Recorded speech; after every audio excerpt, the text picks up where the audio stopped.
Veníamos comenzando, chicos, a hablar cuando veníamos en el coche de la definición de un milagro. Paula, ¿cómo definirías tú un milagro actualmente?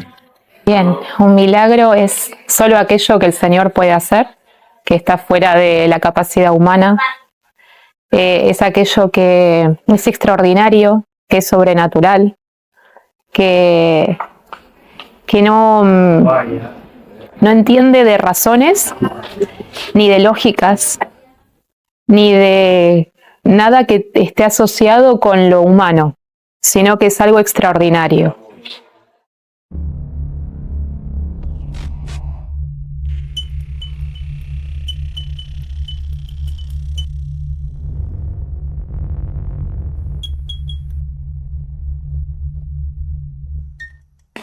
Estamos hablando de milagros con Paula y con Germán porque ellos han vivido una experiencia extraordinaria. Me gustaría, Paula, que nos explicases qué es lo que has vivido, qué es lo que tú consideras un milagro que ha pasado en tu vida. Vale. El año anterior, el año pasado, en 2024, en el mes de julio, yo siento un bulto en mi pecho izquierdo. Voy al médico al día siguiente porque me había llamado mucho la atención, algo que no había sentido antes. La verdad es que apareció de la nada. Al día siguiente voy al médico. El médico me dice, no parece nada malo, pero vamos a hacer un estudio. Cuando llega el día del estudio, era una ecografía. La ecografía sale muy mal. El mismo día, en el mismo momento, me pasan a hacer una mamografía y la mamografía sale aún peor. Llaman a una médica y me dice, Paula, tendríamos que biopsiar, me dice, porque no sabemos qué es esto que tienes aquí. No vemos nada, digamos, los estudios, tanto ecografía como mamografía, no pueden determinar qué es lo que tienes. Así que tenemos que biopsiar. ¿Lo quieres hacer ahora? Sí, digo yo, respondo que sí. Me hacen la biopsia y me dicen que los resultados estarían en unos 14 días aproximadamente. Esos 14 días fueron de una incertidumbre tan grande, tan difícil, porque ahí es cuando empieza la batalla de la mente, ¿no? Perdóname, tú no tenías los resultados ni nada, pero ya antes de que te den el resultado, dices tú, ¿qué me está pasando? ¿Estoy enferma? ¿Qué pasa? Sí, porque a todo esto cabe destacar que yo pierdo a mi papá en el mes de marzo. Yo digo que en julio me pasa esto a mí, pero a mí en el mes de marzo del mismo año pierdo a mi papá, ¿vale? Mi papá se consume por un cáncer, ya su estado físico era tan deplorable, tan calamitoso, no resistió y él fallece el 12 de marzo del año pasado. Estos 14 días, desde que me hacen la punción para la biopsia,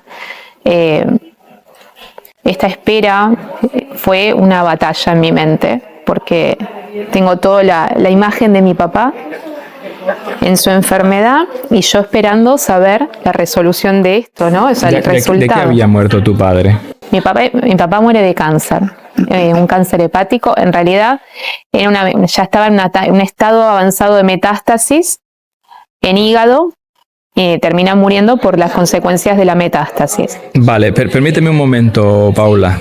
Entrando a la mente humana, tú te sientes un bulto, vas a que te hagan una biopsia, hace poco ha muerto tu padre de cáncer, tú dices en tu mente, que es lo que nosotros solemos pensar, ¿no? Tengo cáncer. Sí. Eso es lo que automáticamente pensaste, ¿no? De hecho, le dije a mi esposo que temía tener cáncer porque es lo que digo, ¿no? O sea, esta batalla en la mente de empezar con estos pensamientos, de recordar a mi papá en esa última etapa de su vida, en ese estado tan difícil, tan complicado, Y yo me atemorizo mucho porque me veo en la misma situación. O sea, es que yo no lo sabía, no sabía el resultado, ni mucho menos, pero me veía en esa situación y con un miedo muy grande, con un miedo muy, muy grande.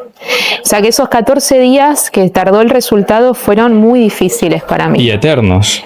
Y eternos, totalmente, porque es como que el tiempo se triplica. O sea, uno dice, son 14 días de 24 horas cada uno, pero parece una eternidad, ¿verdad? Porque de verdad, yo creo que es peor, siempre lo digo, es peor no saber que saber. O sea, la incertidumbre es muy agobiante, muy agobiante. Y en esa incertidumbre en la cual uno confía en el Señor, pero el Señor no te responde. No hay una respuesta de Dios. Es un tiempo en que uno cree que está solo y el Señor está ahí, pero uno cree que está solo, porque es que no te responde el Señor. No tienes una respuesta de Dios. Es un proceso, es un proceso. Más preocupante todavía, más incertidumbre en tú. Es la incertidumbre cuando Dios no responde, que te deja con este proceso. Él está a tu lado, pero es un tiempo de aprendizaje para después entender otras cosas, Cuando llega el resultado, ¿cuál fue el resultado? ¿Positivo, negativo? El resultado llega el 31 de julio del año pasado, era un miércoles. Me llega una notificación de que tenía una cita con el área de cirugía mamaria. Y cuando me llega esa citación, yo dije, esto no es bueno para nada. Entro a ver mis resultados, ya estaban los resultados y claramente decía el resultado que había un resultado positivo en carcinoma infiltrante ductal, que es cáncer de mama. Cuando leo esos resultados, enseguida voy corriendo con mi esposo, le digo, tengo cáncer. Y eso fue muy difícil porque uno se entera, o sea, yo me enteré en mi casa sin saber, porque uno no tiene ni idea, ¿no? En los estudios hay muchas especificaciones que dice quita alto o no sé, como que hay valores o números que tú no entiendes porque no sabes lo que significa, entonces te pones a buscar porque lo primero que hacemos todos es googlear. Vieron que siempre viste que siempre dicen no googlees nada, bueno, no pasa eso, ¿sí? O sea, es que no pasa. No sucede que no googlees. A mí no me sucedió, realmente yo quería saber lo antes posible, a pesar de no tener todavía la cita, o sea, la cita yo la tenía el viernes, o sea, esto yo me enteré un miércoles y la cita con el cirujano la tenía el viernes, que era ya la cita oficial con el médico, con el diagnóstico, con todo, ¿vale?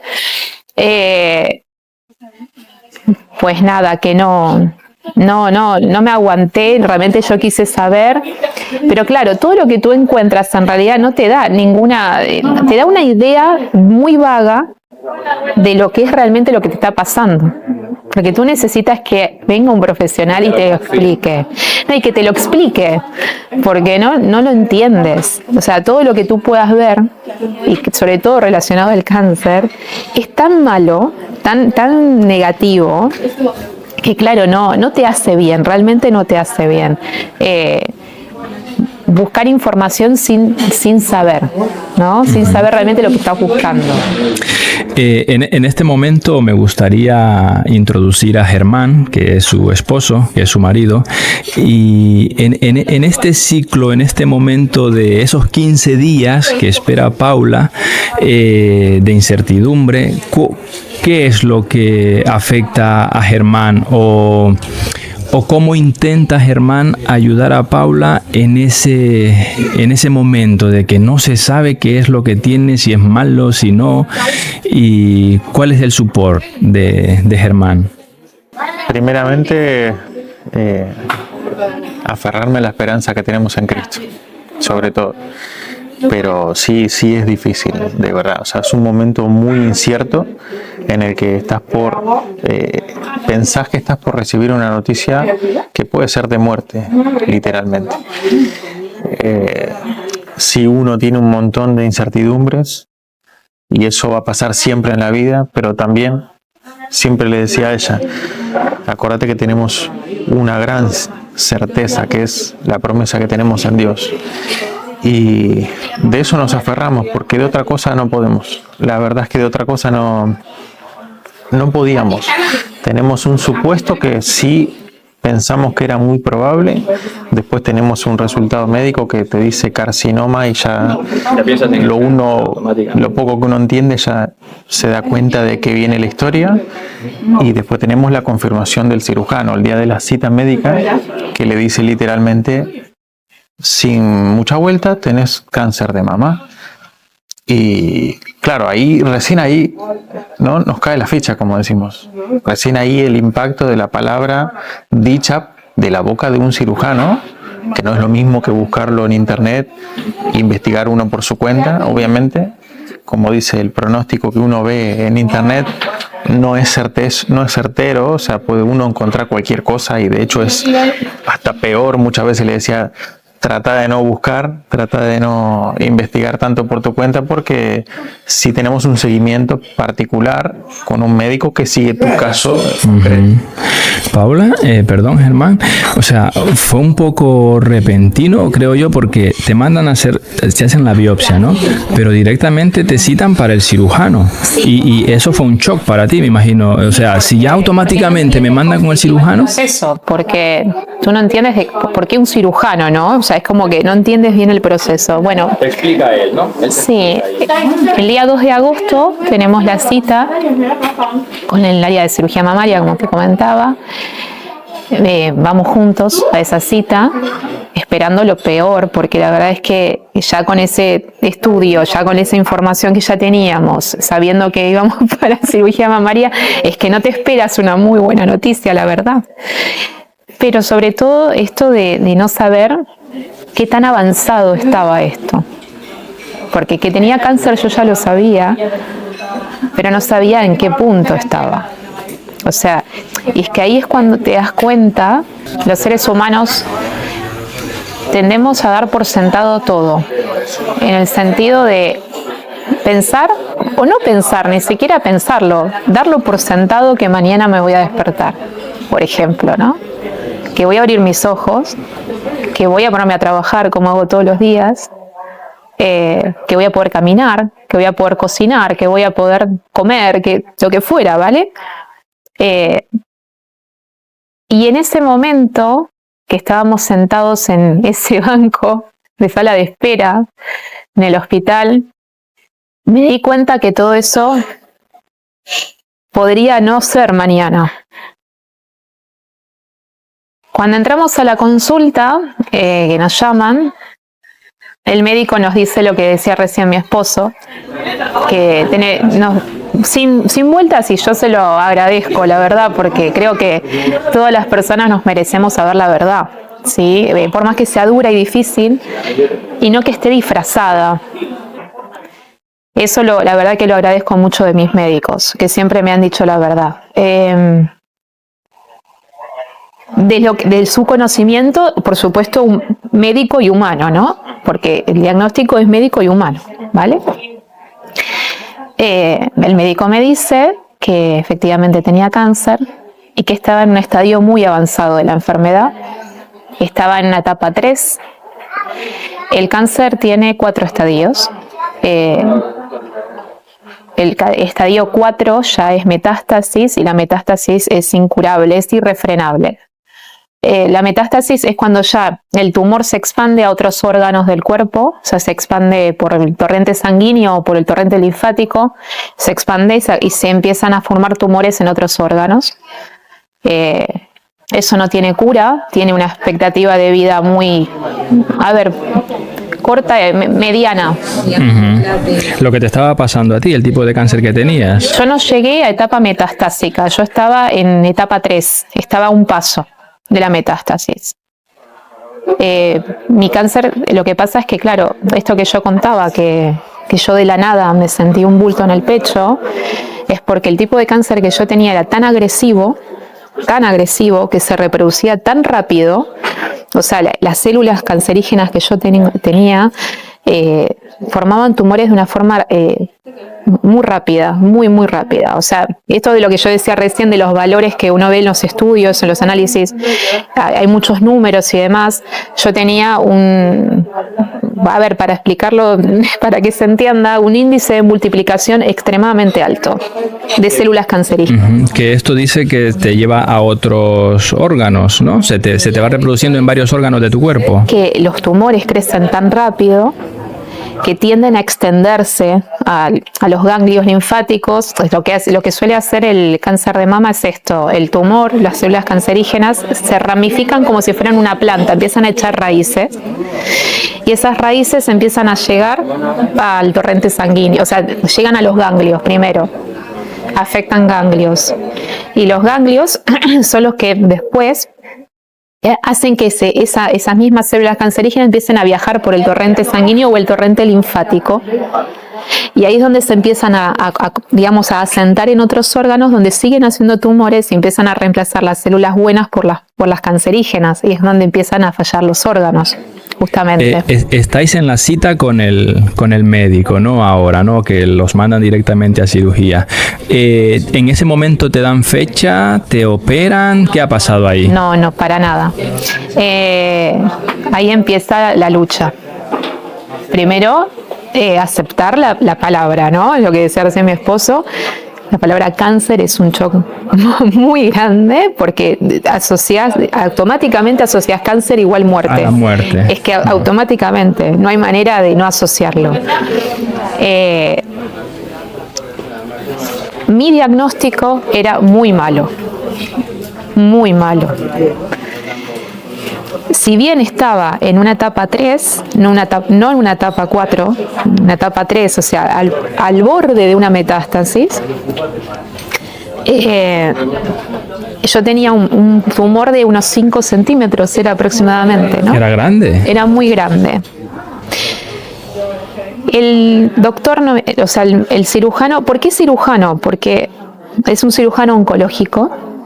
O sea, el cáncer de mama se cura humanamente extirpando los pechos, ¿vale? O sea, se extirpan las glándulas mamarias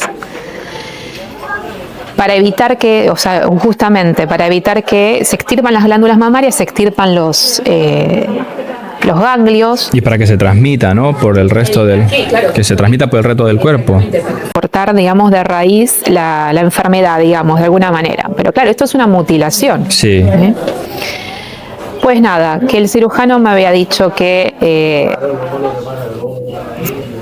mi caso era bastante agresivo, que iba a tener que hacer quimioterapia, porque la quimioterapia lo que buscaba, porque la quimioterapia, no cura, en realidad lo que hace la quimioterapia es reducir, ¿sí?, el tumor, o sea, intentar reducir lo que es el tumor, para que después la cirugía no sea tan, o sea, que sea lo menos agresiva posible, por decirlo de alguna manera, ¿no? Porque hay casos en los cuales no es necesario a veces quitar todo el pecho, ¿sí?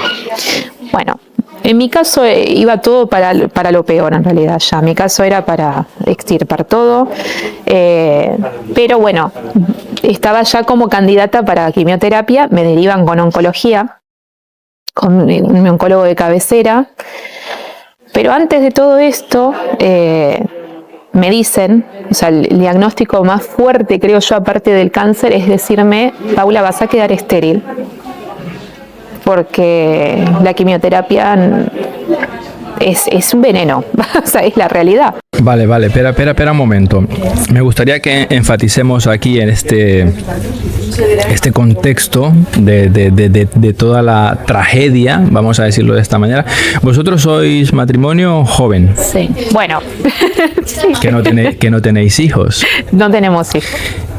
¿Y te dice eso el médico en ese mismo momento? Nosotros a todo esto, para que también se entienda un poco el contexto que hay detrás de esto, nosotros veníamos buscando un hijo hacía mucho tiempo y no quedaba embarazada. Estábamos con estudios de fertilidad que se frenaron a raíz de esto que pasa. Así que fue muy fuerte escuchar decir que la quimioterapia me iba a dejar estéril. O sea, no es solamente ya que tienes cáncer, sino que aparte de eso, si te estirpan el pecho y te harán toda la quimio y todo esto, quedarás estéril. ¿Y qué piensas ahí, Paula? Yo qué sé, ¿empiezas a reclamarle a Dios o qué haces? No, en ningún momento, jamás se me pasó por la mente enojarme con el Señor.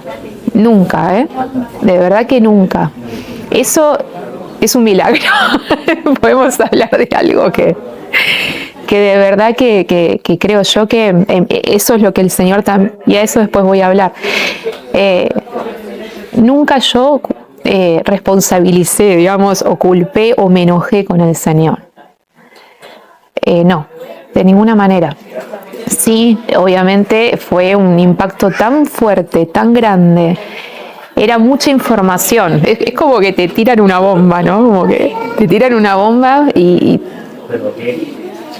que sea, o sea, como que hay que cubrirse, no sé, como es cómo aceptarlo, ¿no? Porque es como que digo, para la mente humana es como que hay cosas que son tan fuertes a veces que es como difícil de procesar. Vale, Paula, el primer punto es aceptar, ¿no?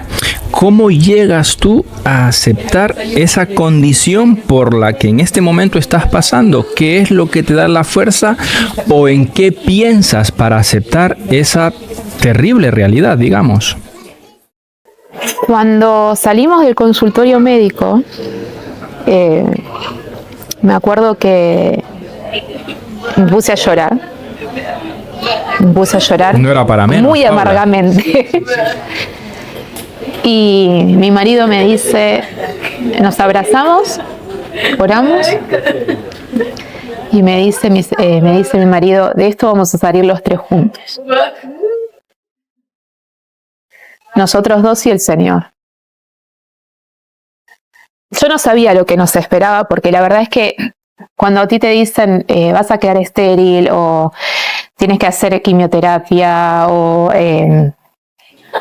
bueno, tantas cosas que tú sabes que, a ver, quimioterapia no es una palabra desconocida, o sea, creo que todos hemos escuchado alguna vez la palabra quimioterapia. Lo que pasa es que, claro, nunca te esperas que te pueda pasar a ti, esa es la verdad. Por eso digo, y hablaba recién de esto de dar por sentada las cosas, ¿no? Todo lo tenemos hecho ya. Exactamente, gracias. Dar por sentado, esto a mí no me va a pasar. Yo cuando escucho la palabra cáncer de la boca del médico, lo primero que pensé fue en mi papá. Automáticamente se me vino la imagen de mi papá en sus últimos momentos de vida. Y después pensar en él, que yo no quería que él me viera así, o que él sufriera eso. O sea, es que no solamente es lo que uno vive en su carne, sino lo que le hace vivir al que tiene al lado, ¿no? O sea, la persona que tiene al lado. Si los quieres de verdad, te dueles por ellos. Si no les quieres ver sufrir o no les quieres ver en tales condiciones. Sí, sí.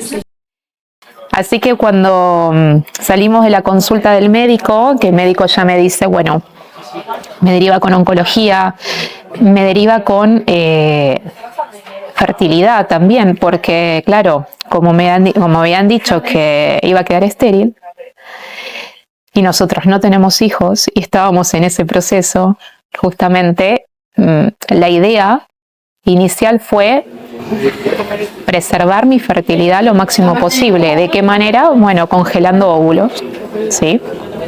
Les dieron la posibilidad. Nos dieron la posibilidad de congelar óvulos. Debido al tratamiento, te recomendaron, mira, congelamos óvulos. Exactamente, sí. Y todo ese proceso fue previo. Pero bueno, era todo muy, como demasiado rápido, no sé cómo explicarlo. Fue tan tan choqueante todo lo que se nos venía encima, que es lo que decías, cómo lo aceptás, cómo lo procesás, ¿no? Y lo que digo, cuando salimos de la consulta lloré muchísimo, nos abrazamos con mi esposo, oramos, y quiero decir cómo fue esto, yo digo que la palabra nos da una fórmula para justamente afrontar las situaciones más difíciles, porque yo creo que lo más difícil es mantener la mente sana, y que no es, o sea, es que no es algo que es nuestro, ni siquiera es nuestro. Nosotros ponemos nuestra parte en cuanto a lo que nos toca a nosotros, pero en realidad el que lo hace es el Señor. Y esta fórmula está en Isaías 26:3, que dice: tú guardarás en completa paz a aquel cuyo pensamiento en ti persevera, porque en ti ha confiado. Y así fue. O sea, yo entendí que la paz del Señor viene cuando mi mente está puesta en Él. Ese día que nos dan el diagnóstico, la realidad es que, claro, fue todo muy difícil. Yo tuve que comunicárselo a mi mamá. Mi mamá venía de perder a su esposo hacía 4 meses. O sea, ahora con una hija muy lejos de ella, porque, claro, o sea, mi mamá vive en Argentina. Yo tener que darle esta noticia tan amarga, tan triste, tan difícil. Nosotros con mi marido no tenemos familia de sangre aquí en España, estamos nosotros 2 solos. Y atravesarlo solos como familia, nunca estuvimos solos. Debo decir, por Dios, que nunca, jamás nos hemos sentido solos. La familia en la fe, la iglesia, Apoyado siempre. totalmente. O sea, nunca nos han dejado solos. Me refiero a solos en cuanto a familia de sangre, pero jamás nos hemos sentido solos. Donde no estuvo nuestra familia de sangre, estuvo la familia de la fe. Y eso es maravilloso. Y yo debo decir que esto a mí me hizo entender la importancia de la familia de la fe. Porque uno puede ir a la iglesia toda la vida y no sentirse parte de la iglesia. Miembros de un mismo cuerpo. Exactamente. Y no sentirse parte de un cuerpo. Exactamente, es lo que has dicho, Oscar. O sea, y yo digo, realmente me he dado cuenta lo amada que fui, lo amada que soy por la iglesia. O sea, porque los hermanos me han dado todo su amor, los pastores, encima mío permanentemente.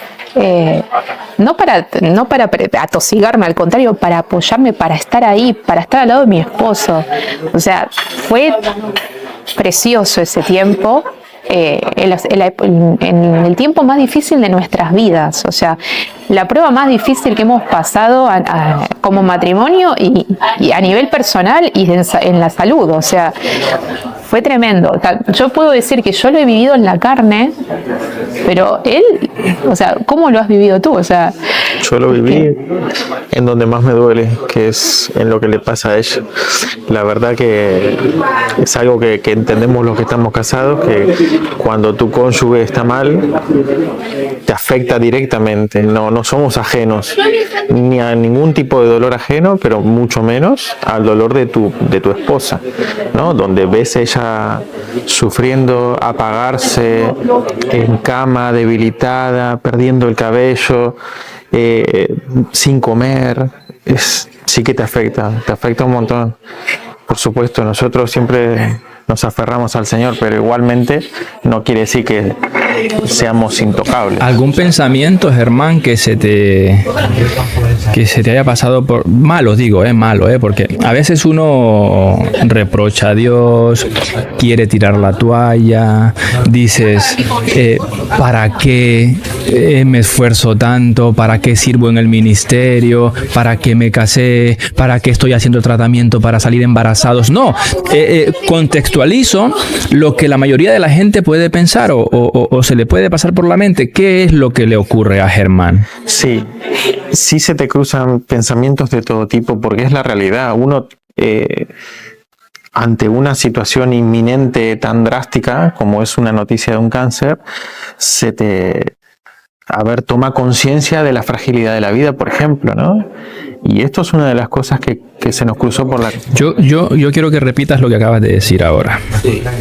No. Esto.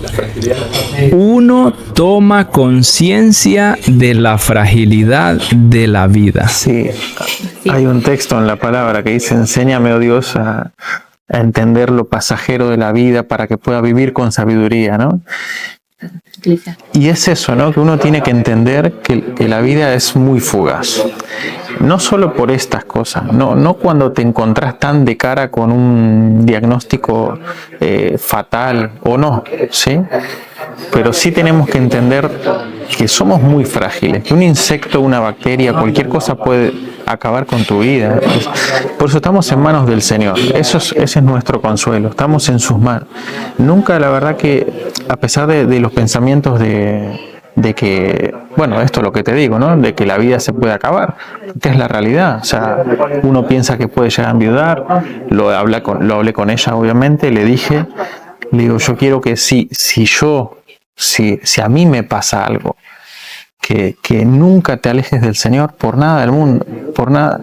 Y yo te prometo que si te pasara algo, yo tampoco me voy a alejar del Señor, porque es el único consuelo que tengo en la vida realmente. O sea, después todo lo demás son cosas pasajeras, pero lo único que tenemos para siempre y eterno es el Señor. Entonces, es eso, nunca el pensamiento de ¿para qué sirvo? ¿Para qué hago? No, porque uno tiene que entender realmente que lo que hace lo hace no por lo que Dios te da, sino por lo que Dios es. Yo alabo al Dios que es, no al Dios que me da. No estoy devolviéndole un favor. Dios no necesita nada de mí en realidad. Dios sin mí sigue siendo Dios. El punto es que yo lo necesito. Yo lo necesito para todas las cosas. Y yo lo hago por quien Él es, no por lo que Él me da o por lo que me quita. Porque hoy me puede dar salud y mañana no. Hoy me puede dar una casa donde vivir y mañana no. Y yo lo voy a alabar igual, porque de hecho así fue y así nos pasó. Y hemos tenido que empezar de cero varias veces. Y hemos tenido que enfrentar una lucha muy difícil con la salud. Y lo alabaremos, porque sabemos quién Él es, ¿no? Pablo lo entendió el valor que tenían las cosas de este mundo, las cosas pasajeras. Pero puesto la mira en Cristo. Siempre es eso, siempre es poner la mano en Cristo. Obviamente que uno la pasa mal también, no vamos a decir que no, y a eso es lo que voy, ¿no? Nosotros como cristianos no es que de repente viene una prueba y no la sufrimos, sí que la sufrimos, claro, pero nos es necesario. Eso es lo que tenemos que entender, ese sufrimiento es necesario. Si Dios te está permitiendo pasar por una prueba, es como el oro refinado por el fuego. Exacto. Eso que nadie quiere, pero que nos es necesario pasar. Eso que nadie quiere procesar, pero que al final el producto es bueno. O sea, oro refinado más precioso, ¿no? Y la realidad es que si nosotros entendemos que no todo, porque no podemos entender todo, pero si entendemos que sus planes son de bienestar, no de calamidad, a fin de darnos una esperanza y un futuro, si lo entendemos, porque al final es entenderlo, ya está, ¿qué le puedo reclamar? O sea, el cómo lo haga, no se lo puedo cuestionar. En este punto me gustaría enfatizar algo que vive el mundo, ¿no? Por eso hay tantos suicidios, tantos divorcios, tantos problemas en el mundo, porque no entendemos que la vida es fugaz, no entendemos que Dios está sobre el control de todo y nosotros creemos que nosotros podemos controlar ciertas cosas. Cuando se nos salen de control, pues viene la desesperación, ¿no? Viene el abatimiento, el decaimiento y luego decimos abandono, me suicido y hago un montón de cosas, ¿no? Me gustaría enlazar este testimonio que contáis con el nombre del canal, que el canal, como todos sabéis, se llama Aprendiendo a Vivir en Cristo. Entonces, si no estamos en Cristo, no sabremos vivir, pero si estamos en Cristo, que es lo que veo que vosotros dos estáis, habéis aprendido a vivir. Hay estudios de unos porcentajes que dice que los matrimonios que afrontan dificultades, que afrontan infidelidades, enfermedades como lo que estáis pasando, o no poder tener hijos, bueno, cualquier dificultad grande, dice que esos matrimonios que sobrepasan todo esto, cuando pasan ese obstáculo, solamente viene el crecimiento. Después todo les es fácil, después todo van para adelante, después viene el éxito. Cuando los matrimonios son capaces de saltar estos obstáculos, viene la bendición hasta que sobreabunde. ¿Es verdad eso? ¿Se confirma en vuestra pareja? Yo te puedo decir que no es que uno lo tenga resuelto ya, ¿no? Lo dice Pablo mismo, o sea, nosotros no lo tenemos resuelto ya. Y de hecho, no es que hemos aprendido, seguimos aprendiendo poco a poco. Creo que nos falta mucho realmente, o sea, sí te afianza en un montón de cosas pasar la prueba, sí te ayuda con el crecimiento y la madurez espiritual, pero también uno tiene un montón de áreas en la vida, no solo es afrontar una enfermedad o una lucha de este estilo, sino que también hay un montón de cosas de nuestros caracteres y cosas de nuestras personalidades, cosas que tenemos que aprender a morir en la carne y darle lugar al Espíritu Santo. Pero claro, no podría decir, por lo menos de mi parte, sí, no, ya está, ya no pasa más nada, ¿no? Siguen pasando cosas, claro. Y lo importante es estar atento a la voz del Señor, que es el que te va mostrando con el Espíritu Santo dónde uno va fallando y dónde uno tiene que cambiar, dónde uno tiene que arrepentirse, pedir perdón, dejar ciertas actitudes, volcarse más a la oración, a la consagración. Claro que sí.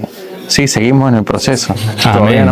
De triunfo en triunfo y de victoria en victoria. Sí, y eso es algo interesante porque vamos de victoria en victoria solo porque venimos de batalla en batalla y porque el Señor es el que pelea por nosotros. Porque si no, por nuestras propias fuerzas sabemos que estamos súper limitados. Uh-huh.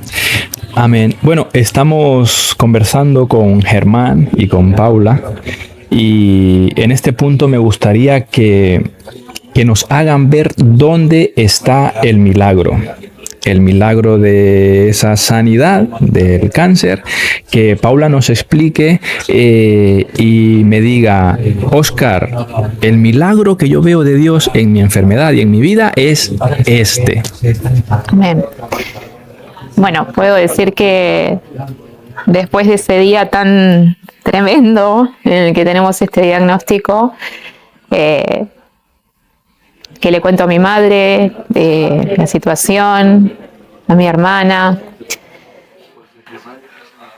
Ese día fue muy, muy difícil. Pero al otro día, yo dije, yo no voy a tener esta actitud. Me lo dije a mí misma. No voy a tener esta actitud. Yo soy una hija de Dios y Él está conmigo. Y yo le dije al Señor, Señor, te pido que me des esa paz que sobrepasa todo entendimiento. Porque solo en la tormenta y solo esa paz te la puede dar el Señor. Y así fue. Ese día yo me desperté. Hay algo muy curioso que me pasó durante todo ese tiempo, es que todos los días yo me despertaba y lo primero que pensaba era, tengo cáncer. Era lo primero que pensaba. Esto antes de la entrevista con el... No. Esos 15 días. No. Esto fue cuando tuve el diagnóstico. Cuando ya te dieron el diagnóstico. Todos los días lo primero que pensaba era, tengo cáncer. Y automáticamente el segundo pensamiento que venía a mi mente es gracias, Señor. Gracias, Señor. Me podía despertar un día más. Pero no solamente por eso, sino porque era paz. Era saber que tenía esta enfermedad, pero saber que tenía paz en esa enfermedad. Y yo creo que eso es maravilloso. Yo creo que eso solo lo puede hacer el Señor. O sea, realmente eso es algo extraordinario. Lo que venía diciendo hace un rato, ¿verdad? Es extraordinario tener esa paz mental. Porque, a ver, estudios dicen, ¿no?, que nuestra mente, o sea, es tan frágil que nos puede llevar a enfermarnos directamente, ¿no? O sea, no solamente uno se enferma por lo físico, sino porque la mente te enferma muchas veces. Y yo tener paz en esta tormenta tan complicada, realmente yo creo que más allá después de todo lo que terminaré contando, digo, realmente eso creo que fue de las cosas más impactantes que me pasaron. Tener esa paz. Era algo que te sorprende a ti misma. Sí, porque yo soy una persona... Perdóname. ¿Cómo es posible, dice Paula, ¿no?, que viendo el panorama de que me ha dicho el médico, no podré tener hijos, tengo cáncer, se me está cayendo, se me va a caer el pelo, tú misma reflexionas y dices, ¿cómo es posible que tenga esta paz? Por eso dice la palabra, ¿no? Y la paz que sobrepasa todo entendimiento, ¿no? Es que literalmente sobrepasa todo entendimiento, porque no lo entiendes. A mí me veían personas y me decían, yo no sé cómo haces. Te veo tan entera, es que yo no soy, es que no son mis fuerzas. No es mi fuerza de voluntad. Porque uno por fuerza de voluntad, sí, puede tener mucha fuerza de voluntad, pero cuando estás tan mal, porque si hay algo que tiene el cáncer, es que no solamente te afecta en lo físico, es que es un deterioro en todos los aspectos que puedas imaginar en tu vida. Es tan compleja la enfermedad, que es lo que te digo, es un diagnóstico de muerte segura. Perdóname, Paula, ¿cuánto duró el proceso? Después de que tuviste el diagnóstico, que hablaste con el cirujano, que empezó, ¿cuánto duró eso? Ese proceso sigue hoy en día. Ese proceso sigue, o sea, no es que se terminó. Explica el paso a paso de cada proceso. Sí. El proceso inicial empieza, como había contado, con la preservación de mi fertilidad. Empecé con consultas, fui a la ginecóloga, me dijo lo que me iban a hacer. La idea era estimularme, antes de empezar el tratamiento, para que pueda producir muchos óvulos y poder justamente extraerlos y congelarlos. Ese fue el primer calvario que viví, porque en mi carne digo, ¿no? Porque ese proceso de sobreestimulación ovárica generó en mí un infarto ovárico. ¿Qué significa infarto ovárico? Se me murió un ovario, para que se entienda. O sea, lo mismo que te sucede en el corazón. ¿Pero debido al tratamiento? Sí, porque la sobreestimulación hormonal lo que produce es que los ovarios se pesen mucho. Se inflamen. Se inflamen mucho y pesen.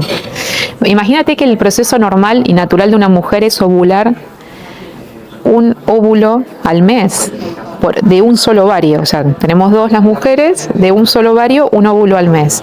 Yo tenía más de 20 en cada ovario. Esa sobreestimulación hormonal. Eso hizo que mi ovario derecho en sí se girara, o sea, del mismo peso que tenía, se giró sobre su propio eje y se infartó. O sea, dejó de pasarle sangre porque se hizo como un nudo. Uy, para que se entienda.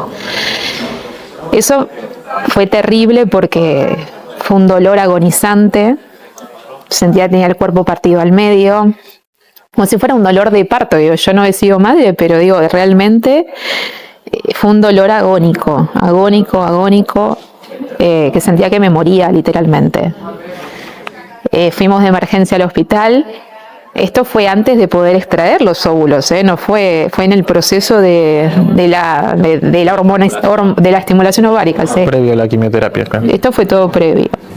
Antes de la esto quimio. Fue previo, esto fue previo. Una vez que empieza la quimio, se anula esa capacidad. Una vez que empieza la quimio, ya no puedes ovular. No, exactamente. O sea, puedes, pero claro, es que no, lo que pasa es que es cada vez menos, o sea, se corta la regla, o sea, porque claro, es que te afectan afecta todo tu organismo. Se mueren las células, mueren todas las células, tanto las buenas como las malas.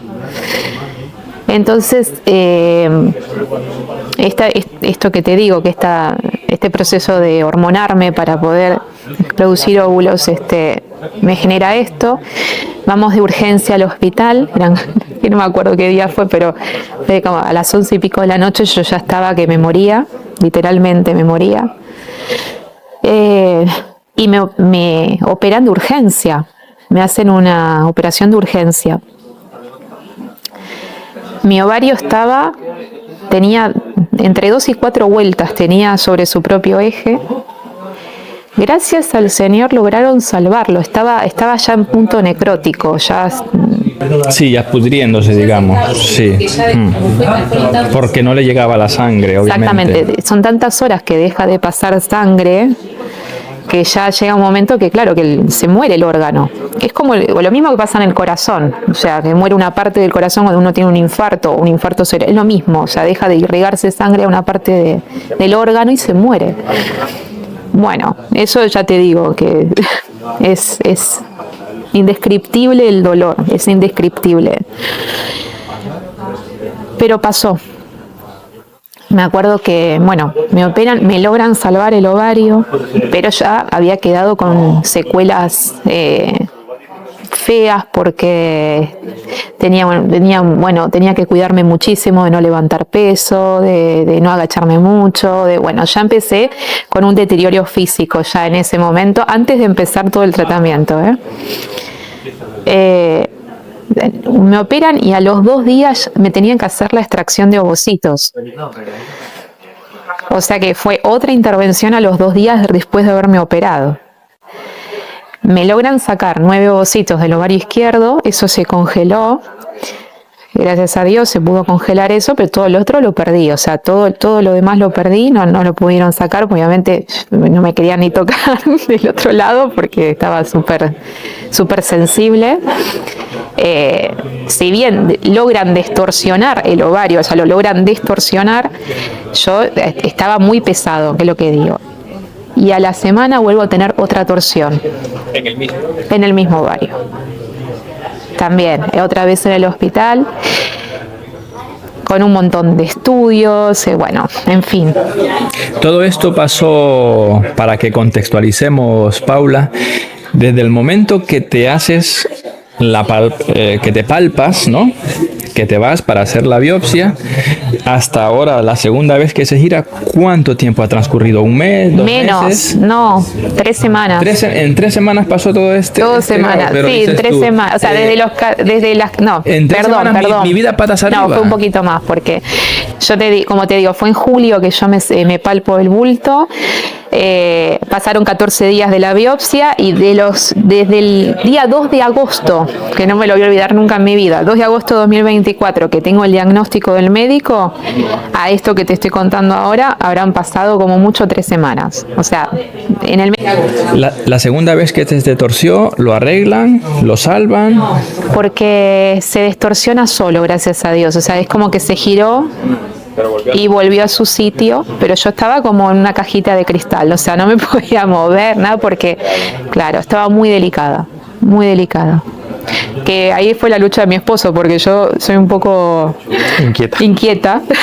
Sí, y cuando me empiezo a sentir bien ya quiero hacer cosas, entonces me olvido lo que me pasa. Ahí sufrió bastante, pobre Germán. Paula, ahora estamos en el momento de que el segundo, ¿vale? Después de esto, después de que se arregla, ¿ya comienzas el tratamiento de la quimio? Cuando se arregla esto, sí, empiezo el tratamiento de la quimio en septiembre pasado. La quimio constaba de 2 etapas. Había una primera etapa con una droga, o sea, para que se entienda, un tipo de quimioterapia y después con otro tipo de quimioterapia. La primera etapa, me había dicho el oncólogo que iba a ser la más difícil en cuanto a sintomatología.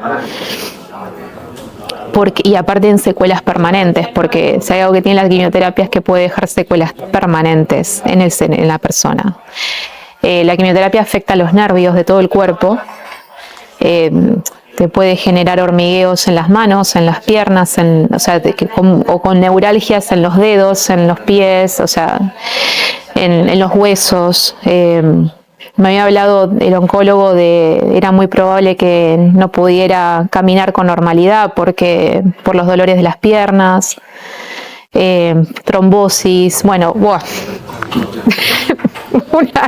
Sí, la falta de apetito, que no comía durante 2 días. Sí, vómitos, comienzas con la quimio. ¿Cómo? Comienzas con la quimio. Sí, ahí empieza la segunda parte del calvario, porque resulta ser que la primera sesión de quimioterapia me resulta fatal porque desarrollo una alergia a la medicación tremenda, pero una alergia que casi me mata. O sea, fue de la cabeza, de la punta de la cabeza hasta la punta de los pies, toda brotada. ¿Alergia a la quimio? Alergia a la quimio, sí, directamente. Uno de los componentes. A la droga. Vale, y entonces, ¿qué pasa aquí? Si eres reacción alérgica y esto... No se puede seguir porque te mata. Porque, claro, es que... ¿Y a qué se cambió? No se puede cambiar. Porque hay ciertas medicaciones, a ver, una quimioterapia ya de por sí es algo tremendamente agresivo para el cuerpo, pero si encima eres alérgico, es peor porque no puedes ni siquiera hacer el tratamiento, o sea, ni siquiera lo puedes hacer, como para frenar un poco el cáncer. O sea, imagínate, desarrollo una alergia que me deja ingresada 5 días en el hospital. Bueno, y... justo fue encima para mi cumpleaños, que quedé ingresada y bueno, claro, yo creo que gracias al Señor en esos días que estuve en el hospital y demás, ya venía de estar en el hospital ingresada por todo lo que me había pasado previamente y ahora por esta alergia. Y yo digo, y ahora, Señor, ¿qué sigue, no? Porque todavía ni había empezado el tratamiento, por decirlo así. Porque, no había empezado la quimio. O sea, ya había empezado, pero ya me había ido tan mal la primera sesión, sí, con esta alergia que tuve, que digo, ¿y ahora qué? ¿Y ahora qué pasa, no? Porque, ¿qué sigue después, no? De todo esto. ¿Cómo sigue esto? Y nuevamente, ¿no? Isaías 26:3. Y confiar en el Señor. Yo sentía que el Señor estaba conmigo en todo momento, con mi mente puesta en Él permanentemente, con mi gratitud hacia Él, porque si bien yo estaba muy cansada ya de estar ingresada, de haber pasado por varias internaciones seguidas, ¿no? Porque venía de estar muy seguido en el hospital. El Señor me hacía ver la gracia que Él tenía para conmigo. Su providencia. Su providencia, sí, en todo, porque digo, gracias Señor por esta cama de hospital. Empecé a agradecer por estas cosas, ¿no? ¿Qué te llevó a tener esa actitud de agradecimiento? El Señor. Es que solo el Señor, porque de verdad, si tú lo ves, y es lo que que cualquier persona en el mundo te diría, ¿cómo puedes estar tan agradecida? Es que de verdad, cuando empiezas a ver que tienes dónde atenderte, que tienes todo un equipo médico a tu disposición, que todo lo que estás haciendo no está saliendo ni siquiera de mi bolsillo, porque todo lo ha cubierto la seguridad social. Perdóname, Paula, sí. En este punto Sí, podríamos enfatizar aquella palabra que dice que debemos ver el vaso medio lleno. Sí. ¿Sí? Sí. ¿Es esa la actitud que Sí. debemos de tener en frente Sí. a las dificultades? Sí. Y cuando yo me empezaba a quejar, cuando tenía actitud de queja, tenía a mi marido que me lo decía. No te quejes, ¿no? Sí. No te quejes. Eso fue, perdón que acoto, volviendo del tratamiento de la fertilidad, ¿no? Nosotros dijimos, es el Señor, ¿no? El que te pone la revelación de entender cómo son las cosas. Y dice, estén agradecidos en todo tiempo por todo. En las pruebas, agradecidos. Exactamente. Y estáis gozosos. Exacto, tenemos profesionales médicos, un hospital de primera, otro hospital de primera, porque hicimos en distintos lugares los tratamientos. Tenemos un vehículo que nos puede llevar y traer, o sea, poder contar con esa libertad para moverse, para desplazarse. Tenemos con una iglesia que contamos con sus oraciones, con su apoyo, con su compañía, porque también han ido a acompañarla a Pau cuando Totalmente. yo no podía, porque gracias a Dios también mi trabajo es flexible en horarios y me permitió estar en prácticamente todo momento con ella. Pero en alguna ocasión que no pude, contar con hermanos que vinieron a acompañarla, que vinieron a apoyarla, a visitarla al hospital. Amén. Perdóname, Germán. Entonces, también podría ser un milagro valorar lo que tengo, no quejarme por lo que todavía no tengo. No, yo debo de aprender a valorar con lo que cuento. Entonces ese sentimiento, ese pensar lo pone el Señor, ¿no? Valorar lo que tengo, aprovechar lo que tengo. Sí. Totalmente de acuerdo. Y esto que dices me trae también este pensamiento, ¿no? De que nosotros teníamos la intención de buscar un hijo y de ser padres, pero también decimos, Señor, que se haga tu voluntad. A ver, yo es algo que lo deseo con toda el alma, y ella también. Pero también entendemos de que todo tiene su tiempo, confiamos de que la próxima vez que estemos compartiendo un testimonio sea para darle la gloria a Dios del milagro que hizo en nuestra paternidad. Pero también entendemos que si Dios por algo dice que no, es importante poder aceptarlo y no reclamarle nada. O sea, si uno entiende todo lo que Dios te dio, de por sí la gracia inmerecida, que no la merecíamos ninguno, porque no hay nadie, ni hay nada que hagamos que nos puede decir que nos podemos creer merecedores de semejante regalo. Entonces, ¿qué le puedo reclamar al Señor? Si me quiere hacer padre, gloria a Dios. Y si por algún motivo no quisiera, bueno, gloria a Dios también, porque tendrá otro propósito para nosotros. Yo ahora con lo que me estás diciendo me lleva a recordar el pasaje de Daniel, cuando los tres en el horno. Bueno, ellos aceptan esta realidad. Si el Señor nos va a librar de ese fuego, gloria a Dios. Y si no nos libra, igualmente yo le serviré y le alabaré. Eso también yo lo considero un milagro. Gloria a Dios. Y eso estaba en mi mente, esto que decís, estaba en mi mente permanentemente, de que yo no sabía qué iba a pasar, porque es lo que te decía, todo era el panorama, venía negro, ¿no? Por todo lo que me venía pasando, no saber cómo va a seguir el tratamiento y demás. Y yo digo, Señor, y si tu voluntad es llevarme, porque empiezas a reflexionar sobre tantas cosas y sobre lo efímera que es la vida, la fragilidad de la vida, que es lo que veníamos hablando. Y el Señor, y si tu voluntad es llevarme, yo quiero estar lista. Porque es que sí. Es que tenemos que estar listos. Tenemos que estar listos para que el Señor nos lleve. Yo creo, Paula, perdóname, yo creo que esto es algo que la mayoría de cristianos no lo entendemos. El saber que la vida es efímera el saber que Él mismo nos dice que no somos de este mundo, que Él nos ha colocado en lugares celestiales, que ya estamos en esos lugares, ¿no? Pero ¿por qué nos aferramos a la vida? A mí me gusta leer a Pablo cuando Pablo dice, yo ya quisiera estar con Cristo. Yo ya quisiera estar con Cristo, pero no estoy gracias a que sirvo en el ministerio, a que Él tiene unos planes para conmigo aquí, pero yo quiero estar con Él. Yo pienso, y eso es lo que yo siempre he aprendido y enseño y predico, que mi deseo es estar con Él.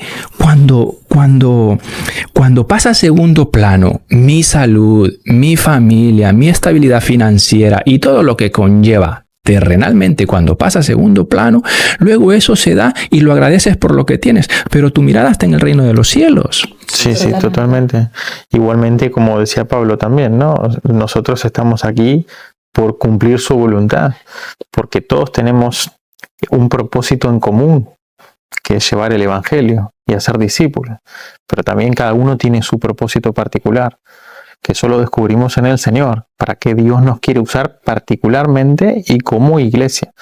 Entonces sí, es estar, agradecer lo que uno tenga, no estar pendiente de lo que uno le falta, y así como dijo Pablo también, ¿no? Estamos citándolo mucho, pero así como dijo, bástate en mi gracia, le dijo el Señor, porque mi poder se perfecciona en tu debilidad. Nosotros estamos a su disposición para lo que Él nos quiera tratar, que a veces no es agradable, claro, el proceso no, pero en el Señor se lleva todo diferente, es todo para bien, todo obra para bien. Sabemos que el futuro que vendrá es mejor. Para ir finalizando, Paula, y condensando todo esto maravilloso que nos estáis contando, llevamos unos minutos conversando con Paula y con Germán, un testimonio fantástico, unas historias maravillosas que no cualquiera lo puede soportar. Ellos nos han explicado que es gracias al poder de Dios que reside en ellos.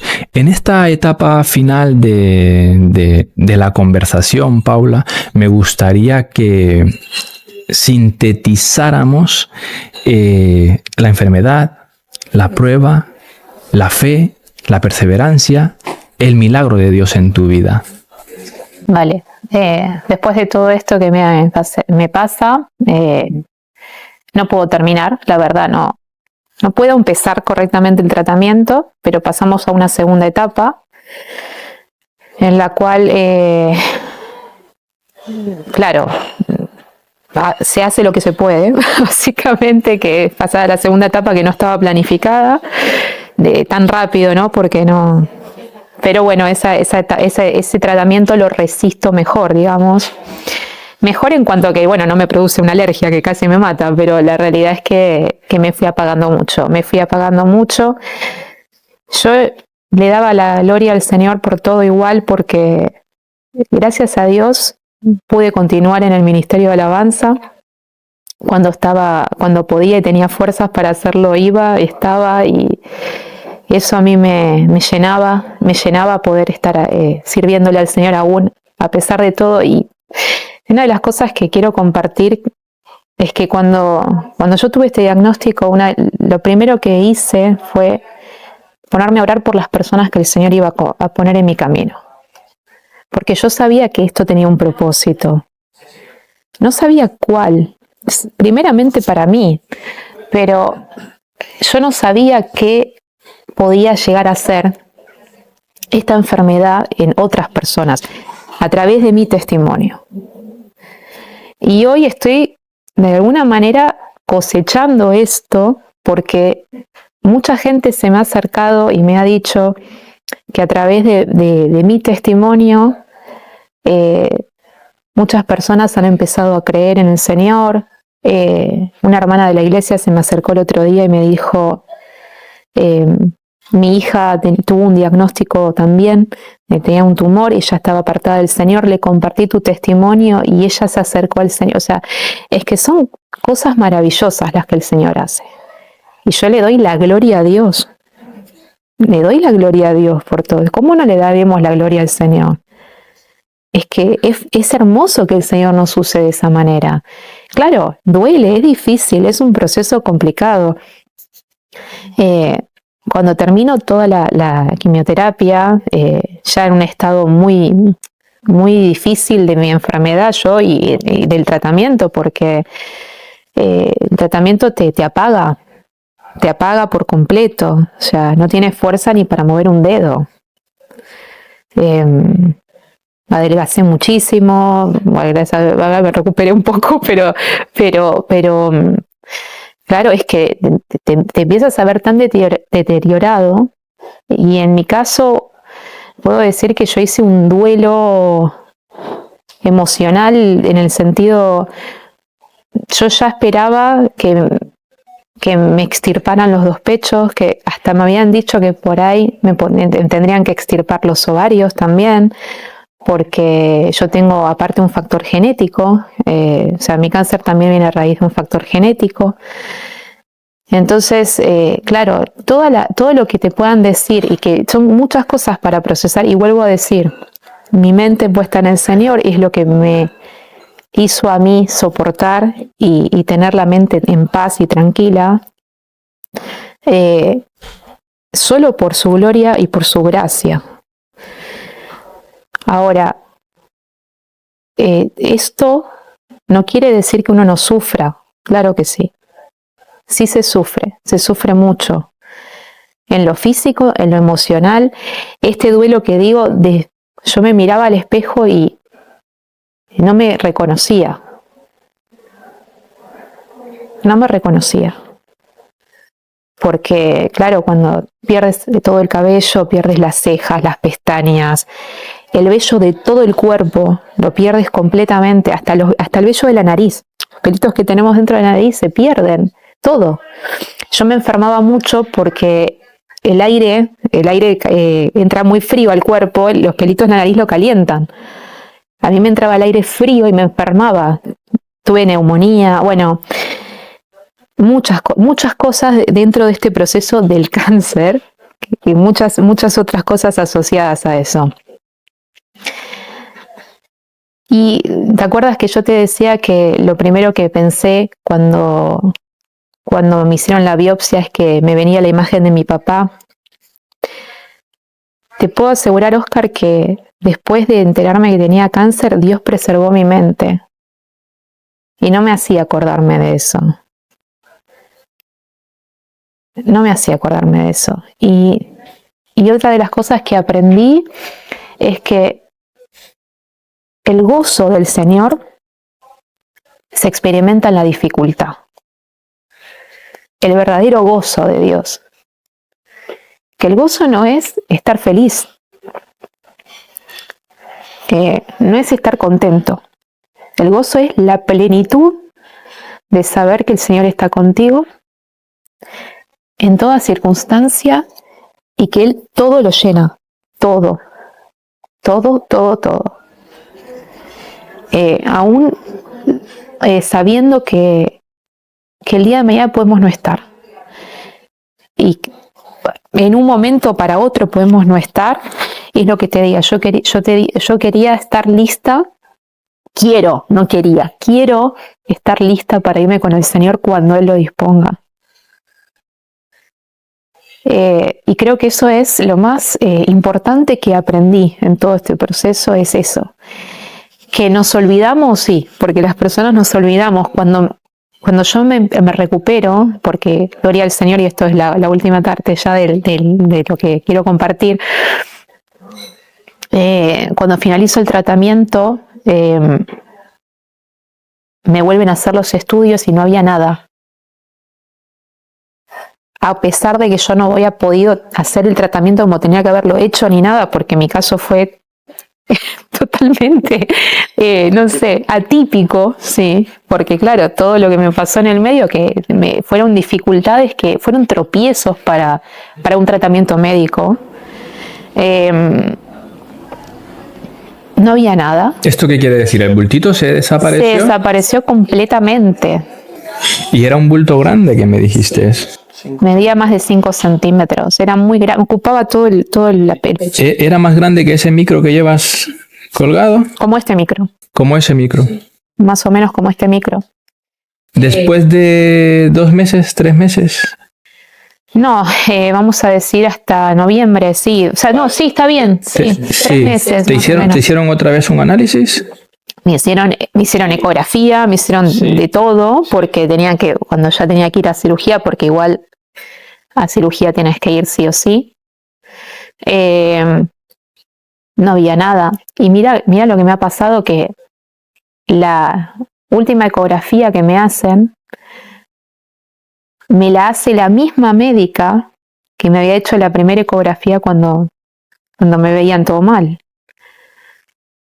Y yo no me acordaba de la médica, pero ella se acordaba de mí. Y yo, ¿cómo se acuerda esta mujer de mí? Con todos los pacientes que debe ver. Me dice, Paula, me dice.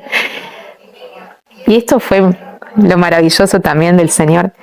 Dice, si yo no te hubiera visto, no hubiera dicho jamás que tenías cáncer o tenías algo. Me dice, porque no tienes nada. No hay nada. Y digo, el Señor me regaló eso. El Señor me regaló eso. Al otro día fui a cirugía y yo ya esperaba que me saquen todo el pecho, porque yo pensé que me iban a sacar todo el pecho y ese fue mi duelo, que es lo que te decía, verme al espejo y no reconocerme, o verme y pensar que ya no iba a tener mis pechos, o eso es psicológicamente es muy difícil de afrontar.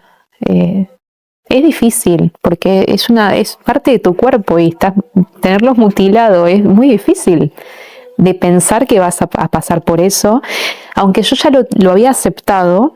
Y yo creo que todo ese tiempo también es como que lo procesé como ya pensándome de esa manera, ¿no? Lo que pasa es que no es solamente la mutilación, es también todos los problemas que trae asociados, que te quiten una parte de tu cuerpo. Puedes tener, por ejemplo, linfedemas, que no sé si sabes lo que es un linfedema. El linfedema es cuando se te hincha una extremidad, por ejemplo, pero ¿por qué? Porque como te quitan ganglios y te quitan... bueno, todo el cuerpo tiene una función, no es que no funciona de la misma manera. Entonces se empiezan a inflamar las extremidades, empiezan a retener líquido, bueno, en fin. No puedes mover el brazo, quedas como con inmovilidad, o sea, como que se te reduce la movilidad porque, claro, te quitan una parte de un tejido, tendones, bueno, en fin. Entonces, claro, toda una recuperación posterior y demás. Y uno también viene ya como pensando en esa situación. Y para la gloria del Señor, para la gloria de Dios, mi operación fue totalmente conservadora. Me extrajeron una buena parte de tejido mamario, pero mira cómo serán las cosas, que yo cuando salí de la operación, que fue una operación ambulatoria, yo entré a las 11 de la mañana de quirófano y a la 1 de la tarde ya estaba en mi casa. Así de bueno fue. Y me acuerdo que había salido de la operación y tenía hundida, la parte lateral de mi pecho tenía hundida, como si tuviera un pozo. ¿Y qué fueron? ¿A los 2, 3 días? Poco tiempo, una semana. Sí. Se acomodó completamente el tejido, completamente, como si nada. O sea, como que volvió a la normalidad, digamos, de alguna manera. Y yo dije, gracias Señor, gloria a Dios por eso. Que aunque me hubiesen quitado el pecho, digo, pero Dios ni siquiera permitió eso. Y bueno, que eso fue maravilloso todo, y la recuperación fue súper rápida, me recuperé rapidísimo. Vino mi mamá a Argentina para la cirugía con mi hermana más chica, estuvieron acompañándome, estuvo mi mamá 3 meses con nosotros. Fue un tiempo precioso del Señor que el Señor nos regaló para estar juntos como familia. La verdad es que el proceso sigue porque los tratamientos siguen.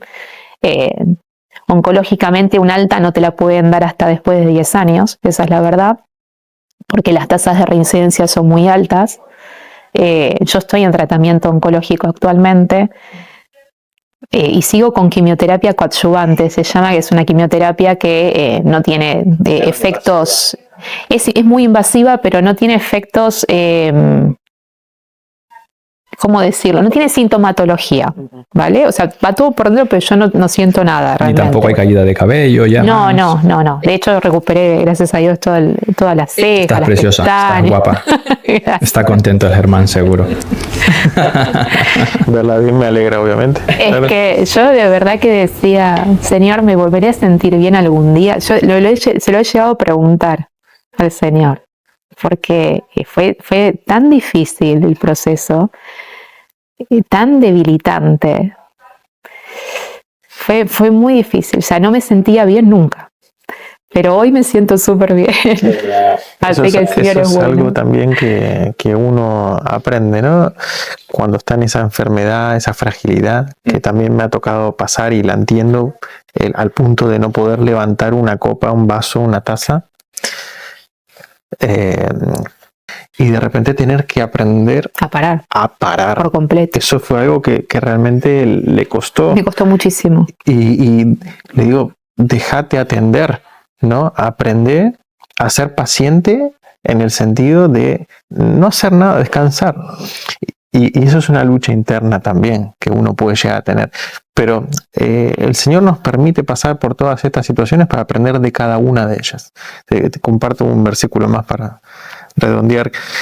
Dice 2 de Corintios 3, dice: bendito sea el Dios y Padre de nuestro Señor Jesucristo, Padre de misericordias y Dios de toda consolación, el cual nos consuela en todas nuestras tribulaciones, para que podamos también nosotros consolar a los que están en cualquier tribulación por medio de la consolación con que nosotros somos consolados por Dios. Eso, así como el otro pasaje de Isaías que leyó mi esposa, nos animó mucho, porque siempre pensamos en el otro, ¿no? También, o sea, tenemos que pensar de que el Señor no solo permite estas cosas para nuestro crecimiento y nuestra madurez espiritual, sino también para ser de edificación al otro. Si alguien hoy está pasando por una situación como la que pasó ella o la que pasamos los dos, porque también afecta al matrimonio en muchos aspectos, sí es bueno que podamos ser de edificación, de bendición para el otro, así como lo es cada hermano. Por eso yo siempre les digo, al que está pasando una prueba, el Señor te quiere usar para ser de bendición. Ese fuego va a tener un buen oro refinado, va a ser un buen producto final. Anímate en esa expectativa de propósito en Dios, porque al final eso te anima un montón en medio del panorama oscuro y nefasto que uno a veces ve. Esa expectativa de, bueno, somos bendecidos, pero para bendecir. De gracia recibimos, como de gracia damos. Amén. ¿Sí? No solo quedárnoslo nosotros, sino que podamos ser esa luz que el mundo necesita. Y ese consuelo que nosotros recibimos de parte de Dios, que también lo podamos llevar a ese que lo necesita también. Muy bien, queridos hermanos. De verdad que espero hayáis aguantado la hora de conversación que hemos tenido con Paula y con Germán. No tiene desperdicio, no ha tenido desperdicio. Gracias por apoyarnos, gracias por estar allí siempre. ¿Y qué podemos decir del Señor? El Señor hace maravillas, el Señor hace milagros, sigue haciendo aún al día de hoy. Vamos a meternos más con Él, vamos a conocerle más a Él y Él hará todos esos milagros que nosotros deseamos en nuestras vidas. Me gustaría que se despidan nuestros hermanos, Germán y Paula, que nos digan quiénes son y qué es lo que hacen en la iglesia para acabar esta entrevista. Bueno, yo soy Paula, soy argentina, tengo 36 años y en la iglesia estoy en el Ministerio de Alabanza junto a mi esposo Germán. Y esta ha sido parte de mi historia, de mi testimonio, y espero que esta historia, este testimonio llegue a oídos de aquellas personas que necesitan escuchar y saber que el Señor sigue obrando en las vidas de todos nosotros, y que sea un testimonio de aliento y de fe para aumentar tu fe y para que sepas que el Señor nunca nos deja, que siempre está a nuestro lado. Amén. Yo soy Germán, soy el marido de Paula, también argentino, 37 años, servimos juntos en el Ministerio de Alabanza, para lo que Dios disponga, porque cada cosa tiene su tiempo y sabemos que estamos de paso y que el Señor nos lleva de aquí para allá como el viento, así que lo importante es servir, no en qué, lo importante es servir, es estar dispuestos, es estar atentos a la necesidad y que entendamos de que hoy estamos aquí, mañana podemos no estarlo, sea en un área como sea en esta vida. Que el Señor se glorifique, porque para eso damos testimonio, no es solo para contar nuestra experiencia o una simple anécdota. El testimonio es para darle la gloria a Dios. Amén. De cómo Dios obra en nuestras vidas y cómo Él se lleva toda la gloria, porque para nosotros solamente está el aprendizaje, pero la gloria sea al Señor en todas las cosas. Gracias, Oscar, por invitarnos. Gracias, Oscar. Un gusto compartir contigo cada reunión y esta entrevista también. Fantástico. Dios te bendiga y haga crecer este canal también. Amén. Soy muy bendecido con vuestro testimonio desde que lo conozco, desde que comparto con vosotros. Sois un matrimonio de aliento para aquellos matrimonios que están pasando dificultades, lo que acababas de comentar, Paula, que al final esa es nuestra vida, ser de testimonio y sumar a la obra del Señor.